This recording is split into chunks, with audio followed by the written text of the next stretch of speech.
Russia के राष्ट्रपति Vladimir Putin Bharat आ रहे हैं। ये जानकारी खुद रूस के विदेश मंत्री सर्गेई लावरोव ने दी है। सर्गेई लावरोव की जानकारी के मुताबिक तैयारियां तेज हैं ताकि रूसी राष्ट्रपति व्लादिमीर पुतिन भारत का दौरा कर पाए। सर्गेई लावरोव ने कहा है कि रूस लगातार अपनी ताकत को बढ़ाने के लिए काम कर रहा है। इसके लिए जो बड़े ग्लोबल पावर्स हैं उनके साथ मिलकर काम कर रहा है कि इंडिया में प्रेसिडेंट पुतिन शरीक हों। 4 साल बाद दोबारा पुतिन इंडिया को विजिट करने जा रहे हैं और बहुत बड़े कह लेंगे डिफेंस और ट्रेड पर बात की जाएगी कि किस डिफेंस सिस्टम को किस तरह से मजबूत करना चाहिए ट्रेड में और क्या क्या तरक्की करनी चाहिए है। ये बातें चल रही हैं कि दोनों ममालिक के जो ताल्लुकात हैं वो डिफेंस तक नहीं रहने चाहिए, वो इनोवेशन तक भी जाने चाहिए, वो डेवलपमेंट में भी जाने चाहिए, वो प्रोडक्शन में भी जाने चाहिए। ऐसे में तो नहीं होता कि मोदी साहब के 2 प्लाजे हों दुबई में, मोदी साहब का रिटायरमेंट के बाद लंदन सेटल होने का प्रोग्राम हो, या ये भी नहीं हो सकता कि वहां 25,000 ब्यूरोक्रेट डुअल सिटीजन हो। सर क्या कहना चाहते हैं? एक तरफ रशिया की जो दोस्ती है वो इंडिया के साथ बढ़ती हुई दिखाई दे रही है, अमेरिका की दोस्ती इंडिया के साथ बढ़ती हुई दिखाई दे रही है, कॉरिडोर्स की बात की जा रही है कि भाई हम ये कॉरिडोर्स बनाएंगे, इससे ट्रेड की जाएगी। आप इस चीज पर अपना क्या रद्द अमल रखते हैं कि इंडिया बहुत ज्यादा फेवरेट बनता जा रहा है और पाकिस्तान उतना ही ज्यादा कह लें कि डिफेक्टिव मुल्क नजर आता है? तो अगर पुतिन आ जाते हैं तो उस वक्त वहाँ पर अमेरिका की तरफ से जो अथॉरिटीज़ होंगी वो उसको कैसे देखेंगी, कैसे बिहेव करेंगी उनके साथ, और इसी तरह जो दीगर कंट्रीज़ हैं जो कि उनके मुखालिफ हैं वो उसको कैसे देखेंगे। ये तो अपनी जगह पर, लेकिन इससे जो इंडिया है उसकी शोभा भी बढ़ेगी।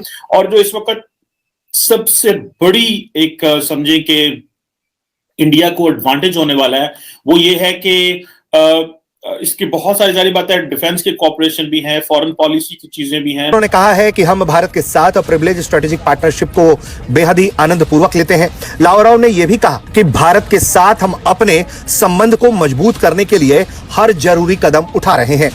और वो है कि 2+2 पे बड़ा फोकस हो रहा है। अब जो 2+2 था बेसिकली अमेरिकन ने शुरू किया, और 2+2 डायलॉग मींस के जो फाइनेंस फॉरेन मिनिस्टर्स हैं और जो डिफेंस मिनिस्टर हैं ये आपस में इंगेज करेंगे।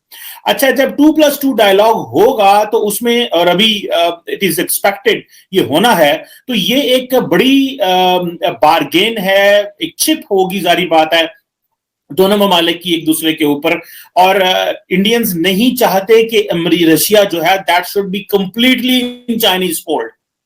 इंडियंस चाहते हैं, हालांकि रशियंस परेशान थे the way India was tilting towards quad, लेकिन रिसेंटली कुछ जो स्टेटमेंट्स आई हैं वो रशियन फॉरेन मिनिस्ट्री से, वो ये कि हम समझते हैं कि जो इंडिया है वो अपनी स्ट्रेटेजिक ऑटोनॉमी को लूज नहीं करेगा और वो एज एक ऐसी सैटेलाइट स्टेट नहीं बनेगा जिस तरह अमेरिका उसको चाहता है। इस तरह के उन्होंने स्टेटमेंट दी थी।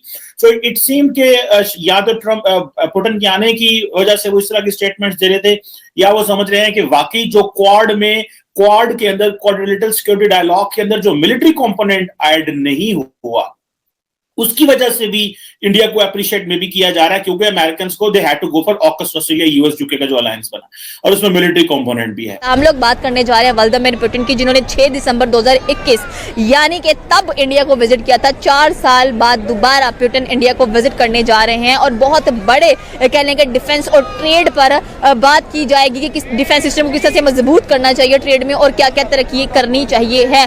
चाइना जैसे पाकिस्तान के साथ मिलकर सी पैक का मंसूबा बना रहा है, कॉरिडोर बना रहा है, वहीं पर इंडिया, अमेरिका और कह लें कि रशिया के साथ मिलकर IMEC कॉरिडोर बनाने की तजवीज पेश करता हुआ दिखाई दे रहा है। सर क्या कहना चाहते हैं? एक तरफ रशिया की जो दोस्ती है वो इंडिया के साथ बढ़ती हुई दिखाई दे रही है, अमेरिका की दोस्ती इंडिया के साथ बढ़ती हुई दिखाई दे रही है, कॉरिडोर्स की बात की जा रही है कि भाई हम ये कॉरिडोर्स बनाएंगे, इससे ट्रेड की जाएगी। आप इस चीज पर अपना क्या रद्द अमल रखते हैं कि इंडिया बहुत ज्यादा फेवरेट बनता जा रहा है और पाकिस्तान उतना ही ज्यादा कह लें कि डिफेक्टिव मुल्क नजर आता है? और वैसे भी अगर रशिया और इंडिया की दोस्ती की बात करें तो बड़ी परवान चढ़ती हुई दिखाई देती है, जैसे चाइना और पाकिस्तान की।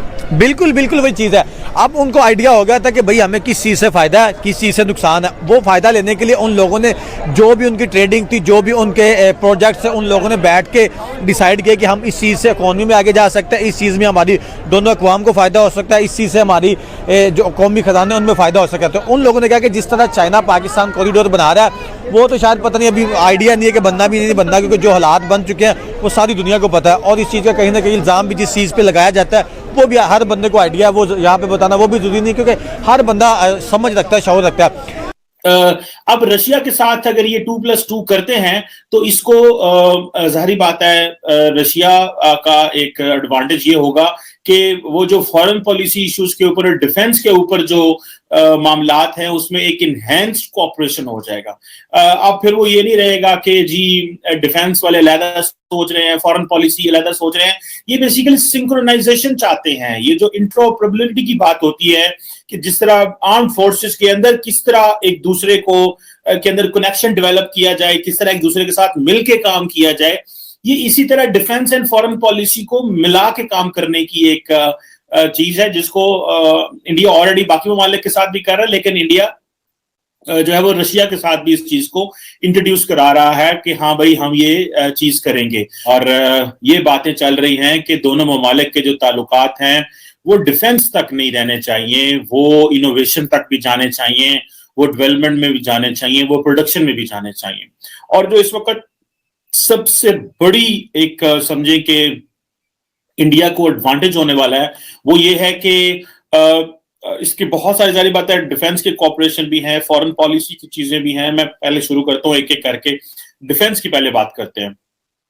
आपको पता है कि S-400 इंडिया ने लिया, और जो कि तकरीबन $5.4 बिलियन का था। बड़ा एक मंसूबा था जो कि अमेरिका को नाराज करते हुए लिया गया।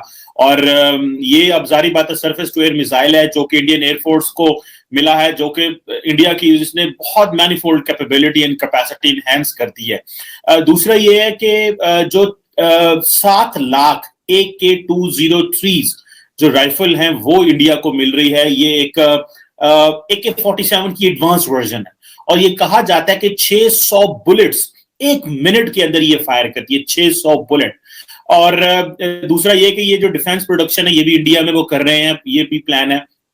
अब इसमें और ये तकरीबन मेरा ख्याल है कोई जिसको अगर आप कह लें कि ये कोई कॉमन बिलियन रुपीस का प्रोजेक्ट है। और ये AK-203 असॉल्ट राइफल जो है जिसे $681 मिलियन के जो है वो इक्वल होगा। एनीहाउ इसकी फाइनल कॉस्ट तो बाद में आ जाएगी, लेकिन ये जो ये दोनों मुआहदे पहले तो हो चुका है, लेकिन ये मुआहदा जो है ये भी ऑन कार्ड्स है, ये होना है।